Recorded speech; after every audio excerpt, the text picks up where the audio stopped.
KRS ಪಕ್ಷದ ರಾಜ್ಯಾಧ್ಯಕ್ಷರಾಗಿರುವಂತಹ ರವಿಕೃಷ್ಣ ರೆಡ್ಡಿ ಅವರು ನಮ್ಮ ಜೊತೆ ಇದ್ದಾರೆ. ಸರ್ ನಮಸ್ತೆ ಸರ್, ಶಿವಶಂಕರ್ ಮಾತಾಡ್ತಿದ್ದೀನಿ ಸರ್. ನಮಸ್ಕಾರ ಸರ್. ಈಗ ಈ ಸರ್ಕಾರದ ಬಗ್ಗೆ ಮಾತಾಡ್ಬೇಕಂದ್ರೆ ಗಂಟುಗಟ್ಟಲೆ ಬೇಕು ಅಂತ ಅನ್ನಿಸ್ತಾ ಇದೆ ಅನ್ನೋದು ಏನ್ ಹೇಳ್ತೀರಿ ಸರ್ ಇವತ್ತಿನ ಈ ಆಡಳಿತದ ವ್ಯವಸ್ಥೆಗೆ ಸಂಬಂಧಪಟ್ಟಂತೆ ತಾವು? ಬಹುಶಃ ನಾನು ಹೇಳ್ಬೇಕಾದಿದ್ದೆಲ್ಲ ನೀವೇನೆ ನಿಮ್ಮ ಪ್ರಸ್ತಾವನೆಯಲ್ಲಿ ಹೇಳ್ದಂಗೆ ನಾನು ಕೇಳಿದೆ. ಸರ್ ಭ್ರಷ್ಟ 40% 50% ಕಮಿಷನ್ ಸರ್ಕಾರವನ್ನ ತಿರಸ್ಕರಿಸಿ ಜನ ಕಾಂಗ್ರೆಸ್ ಪಕ್ಷವನ್ನ ಬಹುಮತದಲ್ಲಿ ಆಯ್ಕೆ ಮಾಡಿದ್ರು. ಬಹುಮತದಲ್ಲಿ ಆಯ್ಕೆ ಮಾಡಿದಂತ ಸರ್ಕಾರದ ಸಚಿವರುಗಳ ಮುಖ್ಯಮಂತ್ರಿಗಳ ನಡವಳಿಕೆ ಹೇಗಿದೆ ಅಂತ ಇವರು ಮಾದರಿ ಆಗ್ಬೇಕಾಗಿತ್ತು. ಹಿಂದೆ ಯಾವುದೋ ಒಂದು ಕಾರಣಕ್ಕಾಗಿ ಜನ ಒಂದು ಪಕ್ಷದ ಆಡಳಿತವನ್ನ ತಿರಸ್ಕರಿಸಿ ಅವ್ರಿಗೆ ಶಿಕ್ಷೆ ಕೊಟ್ಟಿದ್ದಾರೆ ಅಂದಾಗ ಮುಂದಕ್ಕೆ ಬರುವಂತವ್ರು ಇದು ನಾವು ಮಾದರಿಯಾಗಿರ್ಬೇಕು, ಹಿಂದೆ ಮಾಡಿದಂತ ತಪ್ಪುಗಳನ್ನ ಮಾಡಬಾರ್ದು ಅಂತ ಅನ್ನಿಸ್ಬೇಕು ಅವ್ರಿಗೆ. ಯಾಕೆ ಅನ್ನಿಸ್ತಾ ಇಲ್ಲ ಅಂದ್ರೆ ಇವತ್ತು ಆಡಳಿತದ ರೀತಿ ನೀತಿಗಳೇ ಬೇರೆ ಆಗಿದೆ. ರಾಜಕಾರಣದಲ್ಲಿರುವಂತವರೇ ಬದಲಾಗಿದ್ದಾರೆ. ಇಲ್ಲಿ ಬಿಜೆಪಿ ಜಾಗದಲ್ಲಿ ಕಾಂಗ್ರೆಸ್ ಬಂತೆ ಹೊರತು ಆಟದ ನಿಯಮಗಳು ಬದಲಾಗ್ಲಿಲ್ಲ, ಆಟಗಾರರು ಬದಲಾದ್ರು.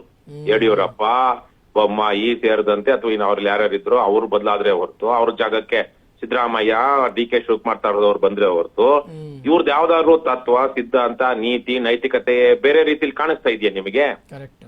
ಈಗ ನೀವು ಹೇಳ್ತಾ ಇದ್ರಿ ಏನು ಹೆಲಿಕಾಪ್ಟರ್ಗಳೆಲ್ಲ ಬಳಸಿದ್ದಾರೆ, ಕೋಟ್ಯಾಂತರ ರೂಪಾಯಿ ಇಲ್ಲಿಗೆ ಹತ್ರ ಹೋಗಿ ಬರುವಂತದ್ದಕ್ಕೆ ಕೋಟ್ಯಾಂತರ ರೂಪಾಯಿ ಹೆಲಿಕಾಪ್ಟರ್ಗೆಲ್ಲ ಬಳಸಿದ್ದಾರೆ, ದುಂದು ವೆಚ್ಚ ನಡೀತಾ ಇದೆ ಅಂತ. ಒಂದು ಸರ್ಕಾರದ ಹಣ ಯಾರದದು? ಯಾರಪ್ಪನ ದುಡ್ಡು?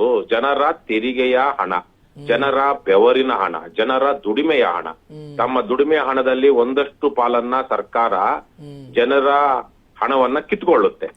ಇದು ಸುಮ್ನೆ ಜನ ಕಟ್ತಾರೆ ಅನ್ನೋದು, ಆದ್ರೆ ಸರ್ಕಾರ ಕಿತ್ಕೊಳ್ಳುತ್ತೆ. ತನ್ನ ಆಡಳಿತವನ್ನ, ಅಧಿಕಾರವನ್ನ ಬಳಸಿ ಕೋರ್ಟು, ಕಾಯ್ದೆ, ಪೊಲೀಸು, ಸರ್ಕಾರಿ ಯಂತ್ರಾಂಗ ಇವೆಲ್ಲವನ್ನ ಬಳಸಿ ಪ್ರಜಾಪ್ರಭುತ್ವ ಅಂತ ಹೆಸರಿಗಿದ್ರೂನು ಅದು ನಿಜಕ್ಕೂನು ಯಾವುದೋ ಒಂದು ಮೇಲೆ ಕೂತಿರುವಂತವ್ರು ಒಂದು ಗುಂಪು ಅಧಿಕಾರ ಚಲಾಯಿಸಿ ಕಿತ್ಕೊಳ್ಳುವಂತದ್ದು. ಜನ ಹೀಗೆ ತೆಗೆದುಕೊಂಡಂತ ದುಡ್ಡನ್ನ ಪ್ರಾಮಾಣಿಕವಾಗಿ ಜನರ ಬಳಕೆಗೆ, ಜನರ ಅನುಕೂಲಕ್ಕೆ ಬಳಸ್ಬೇಕು. ಅದು ಆ ತರಕ್ಕಾಗ್ತಿದ್ಯಾ? ಲಂಚ, ರುಷುವತ್ತು, ಭ್ರಷ್ಟಾಚಾರ, ಅಕ್ರಮ, ಹಗರಣಗಳು ಎಡೆಬಿಡದೆ ನಡೀತಿವೆ. ಜನರ ದುಡ್ಡ ಸಾರಿ ಫಾರ್ ಇಂಟರಪ್ಷನ್ ಸರ್. ತಮ್ಮ ಹೋರಾಟವನ್ನು ನಾನು ಗಮನಿಸ್ಕೊಂಡು ಬಂದಿದ್ದೀನಿ ಸರ್. ತಾವು ಈ ಭ್ರಷ್ಟಾಚಾರದ ವಿರುದ್ಧ ಹೋರಾಟ ಮಾಡಿರ್ತಕ್ಕಂಥ ಪರಿ, ಅದು ಪೊಲೀಸರು ಲಂಚ ತಗೊಳ್ಳೋದಾಗಿರ್ಬೋದು, ಅಧಿಕಾರಿಗಳು ಲಂಚ ತಗೊಳ್ಳೋದಾಗಿರ್ಬೋದು, ರೆಡ್ ಹ್ಯಾಂಡ್ ಆಗಿ ಹಿಡಿದು ಹಾಕಿದ್ದೀರಿ. ನಾನು ನೋಡಿದ್ದೀನಿ, ನೀವು ಮತ್ತೆ ನಿಮ್ಮ ಕಾರ್ಯಕರ್ತರು ಹೆಂಗೆ ಅವರನ್ನ ಬಗ್ಗು ಬಡಿತಾ ಇದ್ದಾರೆ ಅಂತ ನಾವು ನೋಡ್ತಾ ಇದ್ದೀವಿ.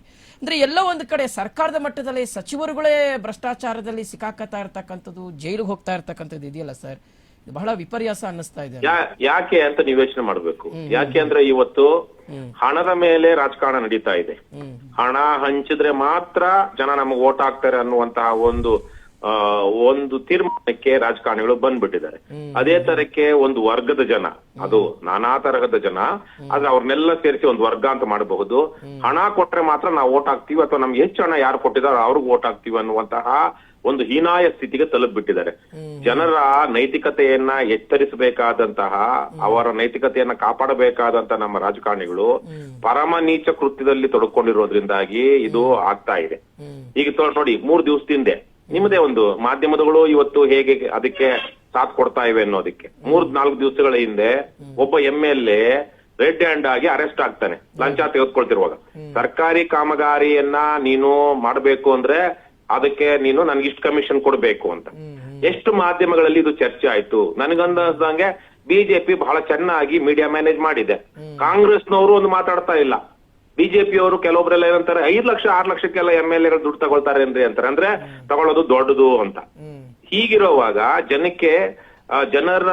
ಜನರು ಸಹ ನಮಗ್ ಲಂಚ ಕೊಟ್ರೇನೆ ನಾವು ವೋಟ್ ಹಾಕೋದು ಅನ್ನುವಂತ ಸ್ಥಿತಿಗೆ ಬಂದ್ಬಿಟ್ಟಿದ್ದಾರೆ. ಈ ಹಿನ್ನೆಲೆಯಲ್ಲಿ ಇದು ಬದಲಾಗದೆ, ಜನರ ಕೆಲವೊಂದು ರೀತಿ ನೀತಿಗಳು ಬದಲಾಗದೆ, ರಾಜಕಾರಣಿಗಳನ್ನ ಶಿಕ್ಷಿಸದೆ ಇದು ಬದಲಾಗಲ್ಲ. ಆಟಗಾರರು ಬದಲಾಗ್ತಾರೆ, ಆಟದ ನಿಯಮಗಳು ಬದಲಾಗೋದಿಲ್ಲ. ಒಂದು ಪ್ರೊಪ್ರೈಟಿ ಅಂತ ಇರುತ್ತೆ. ಏನು, ಒಂದು ನಾವ್ ಯಾವುದೇ ಒಂದು ಕೆಲಸ ಮಾಡ್ಬೇಕು ಅಂದ್ರೆ ಅದಕ್ಕೊಂದು ಕೆಲವೊಂದು ರೀತಿ ನೀತಿ ರಿವಾಜು ಇರುತ್ತೆ. ಇವತ್ತು ರಾಜಕಾರಣಿಗಳಲ್ಲಿ ಯಾವ ರೀತಿ ನೀತಿ ರಿವಾಜು ಇದೆ? ಆ ಒಂದು ಗಾಂಭೀರ್ಯ, ಘನತೆ ಇದೆಯಾ? ಎಲ್ಲರೂ ಕಳ್ಳರು, ಕದೀಮ್ರೆ. Politics is the last resort of a scoundrel ಅಂತ ಒಂದು ಮಾತಿದೆ. ಪರಮ ದುಷ್ಟನ, ನೀಚನ, ಅಯೋಗ್ಯನ ಅವನು ಏನ್ ಮಾಡ್ತಾನೆ, ಕೊನೆಯಲ್ಲಿ ಏನೂ ಮಾಡೋದಕ್ಕಾಗದೇ ಇದ್ದಾಗ ರಾಜಕೀಯಕ್ಕೆ ಬರ್ತಾನೆ ಅಂತ.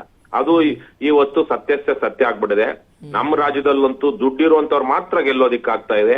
ದುಡ್ಡು, ಅದು ಕಳ್ಳ ದುಡ್ಡು, ಕದೀಮ ದುಡ್ಡು, ದರೋಡೆ ಮಾಡೋದ್ ದುಡ್ಡು ಯಾರ ಹತ್ರ ಇದೆ?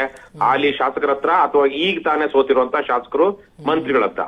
ಹಿಂದೆ ಲೂಟಿ ಮಾಡೋದನ್ನ ಈ ಎಲೆಕ್ಷನ್ ಅಲ್ಲಿ ತಂದು ಅವರು ಖರ್ಚು ಮಾಡ್ತಾರೆ ಮಾಜಿಗಳು. ಈ ಅವರ ಅವಧಿಯಲ್ಲಿ ಲೂಟಿ ಮಾಡೋದನ್ನ, ಅದರಲ್ಲಿ ಒಂದಷ್ಟು ಅಂಶವನ್ನ ಹಾಲಿ ಶಾಸಕರು, ಮಿನಿಸ್ಟರ್ಗಳು ಖರ್ಚು ಮಾಡ್ತಾರೆ.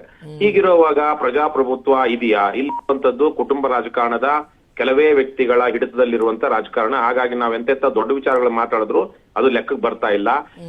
ಜನ ಕಡಾಖಂಡಿತವಾಗಿ ಸಾರಾ ಸಗಟಾಗಿ ಈ ಬಿಜೆಪಿ, ಕಾಂಗ್ರೆಸ್, ಜೆಡಿಎಸ್, JCB ಅಂತ ನಾವೇನ್ ಹೇಳ್ತೀವಿ, JCB ಪಕ್ಷಗಳ ಪರಮಭ್ರಷ್ಟ ರಾಜಕಾರಣಿಗಳನ್ನ ತಿರಸ್ಕರಿಸಬೇಕು. ಇಲ್ಲ ಅಂದ್ರೆ ಹಿಂದೆ ಬೊಮ್ಮಾಯಿ ಮಜಾ ಮಾಡ್ತಿದ್ರು, ಇವಾಗ ಸಿದ್ದರಾಮಯ್ಯ ಮಾಡ್ತಾರೆ. ಅಕಸ್ಮಾತ್ ಏನಾದ್ರು ಸಿದ್ದರಾಮಯ್ಯ ಬದಲಾಗಿ DK ಶಿವಕುಮಾರ್ ಬಂದ್ರೆ ಅವ್ರು ಏನು, ಇವರೆಲ್ಲ ಚಾರ್ಟರ್ಡ್ ಹೆಲಿಕಾಪ್ಟರ್ ಬಳಸಿದ್ರೆ ಪರವಾಗಿಲ್ಲ, ಮುಂದಕ್ಕೆ ಚಾರ್ಟರ್ಡ್ ಫ್ಲೈಟ್ ಇಟ್ಕೊಳ್ತಾರೆ. ಹಿಂದೆ ಎಲ್ಲ ರಾಮಕೃಷ್ಣ ಹೆಗಡೆ ಅವ್ರ ಸಂದರ್ಭದಲ್ಲಿ ಸರ್ಕಾರನೇ ಹೆಲಿಕಾಪ್ಟರ್ ಇಟ್ಕೊಂಡಿತ್ತು. ಇವತ್ತು ಸರ್ಕಾರ ಹೆಲಿಕಾಪ್ಟರ್ ಇಟ್ಕೊಳ್ತಾ ಇಲ್ಲ, ಬೇರೆ ಬೇರೆ ಯಾರಿಂದ ನೂರಾರು ಜನ ಹೆಲಿಕಾಪ್ಟರ್ ಬಾಡಿಗೆ ಕೊಡೋರಿದ್ದಾರೆ, ಅದನ್ನ ಬಳಸುತ್ತೆ. ಯಾರ್ದೋ ದುಡ್ಡು ಎಲ್ಲ ಜಾತ್ರೆ ಅಂತ. ಇವರಿಗೆ ಜನರ ದುಡ್ಡನ್ನ ನಾವು ಸದ್ವಿನಿಯೋಗ ಮಾಡಬೇಕು, ಅದಕ್ಕೆ ನಾವು ಕಾವಲುಗಾರರು, ರಕ್ಷಕರು, ನಾವು ಟ್ರಸ್ಟೀಸು, ಜನರ ತೆರಿಗೆ ಹಣಕ್ಕೆ ಅನ್ನುವಂತ ಯಾವುದೇ ಒಂದು ಕನಿಷ್ಠ ಇದೂನು ಏನಂತೀರಾ ಪ್ರಜ್ಞೆ, ಕನಿಷ್ಠ ಪ್ರಜ್ಞೆ ಇವತ್ತಿನ ರಾಜಕಾರಣಿಗಳಲ್ಲಿ ಇಲ್ಲ. ಸಿದ್ದರಾಮಯ್ಯನವ್ರ ಪಾಪ ಅವ್ರದ್ದು ಅಧಿಕಾರಾವಧಿ ಮುಗಿತಾ ಬಂದಿದೆ ಅನ್ಸುತ್ತೆ. ಹಾಗಾಗಿ ಎಷ್ಟು ಸಾಧ್ಯ ಆಗುತ್ತೋ ಅಷ್ಟು ಈ ನಿಮ್ಗೆ ಗೊತ್ತಿರ್ಬೋದು, ಫ್ಲೈಟ್ ಅಲ್ಲಿ ಹೋಗುವಾಗ ಈಗಿನ ಇತ್ತೀಚೆಗೆ ನಾನು ಓಡಾಡಿಲ್ಲ, ನಾನು ಹಿಂದೆ ಓಡಾಡ್ತಿದ್ದಾಗ ಅದರದ್ದೊಂದು ಮೆಂಬರ್ಶಿಪ್ ಇರ್ತಾ ಇತ್ತು. ಅದರಲ್ಲಿ ಇಷ್ಟು ಮೈಲ್ಸ್ ಆದ್ಮೇಲೆ, ಇಷ್ಟು ಕಿಲೋಮೀಟರ್ಸ್ ಆದ್ಮೇಲೆ ನಮಗೆ ಒಂದೆರಡು ಟ್ರಿಪ್ ಫ್ರೀ ಬರ್ತಾ ಇತ್ತು. 10,000 ಕಿಲೋಮೀಟರ್ಸ್ ನಾವು ಓಡಾಡಿದ್ರೆ ಅವ್ರು 500,000 ಕಿಲೋಮೀಟರ್ ಒಂದು ಟಿಕೆಟ್ ಫ್ರೀ ಆಗಿ ಕೊಡ್ತಾ ಇದ್ರು. ಅದೇ ತರಕ್ಕೆ ಬಹುಶಃ ಸಿದ್ದರಾಮಯ್ಯನವರು ನಾನು ಇಷ್ಟು ಹೆಲಿಕಾಪ್ಟರ್ ಇಷ್ಟು ಕಿಲೋಮೀಟರ್ ಓಡಾಡಿದ್ರೆ ನನಗೇನೋ ಒಂದು ಅನುಕೂಲ ಅಂತ ಅನ್ಸಿರ್ಬಹುದು. ಹಾಗಾಗಿ ಅವರು ಈಗ ಇಳಿದ್ರೆ ಹೆಲಿಕಾಪ್ಟರ್, ಹತ್ತಿರ ಹೆಲಿಕಾಪ್ಟರ್, ಇಳಿದ್ರೆ ಇನ್ನೊಂದು ಹೆಲಿಕಾಪ್ಟರ್, ಈ ತರದ ಸ್ಥಿತಿಗೆ ತಂದಿಟ್ಟಿದ್ದಾರೆ. Okay, yes, thank you sir, thank you. R Max ಜೊತೆಗೆ ಮಾತಾಡಿದ್ದಕ್ಕೆ.